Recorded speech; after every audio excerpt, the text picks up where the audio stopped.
الأيام دي السوشيال ميديا مولعة، واسم بيطلع كل يوم فجأة في وسط عاصفة ترندات.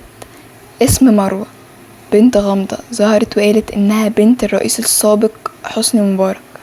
من هنا القصة قلبت فيلم، والناس بقت تربط كل حاجة ببعض.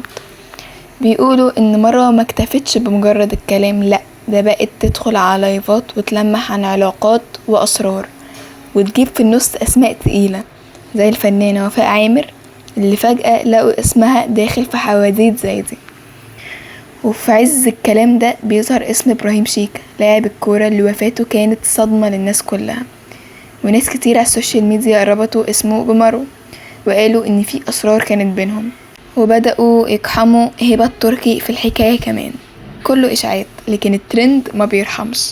والموضوع ما وقفش هنا، في لايف من لايفات مروة على حد كلام المتابعين قالت كلام نار، لمحت ان في ناس من الاسماء اللي بتذكرها بيتاجروا باعضاء ابراهيم شيكا بعد وفاته. الكلام ده هز السوشيال ميديا، وبدأت الصفحات تاخده وتنشره وكأنه حقيقة، لكن لحد دلوقتي مفيش اي جهة رسمية اكدت او حتى علقت الكلام ده صح ولا غلط.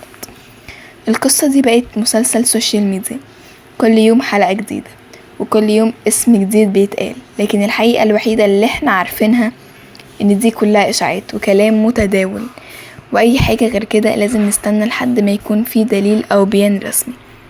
لو القصة دي علمتنا حاجة فهي ان السوشيال ميديا بتعمل اشاعات ترند، ومن الترند حكاية، ومن الحكاية مسلسل ما بيخلصش.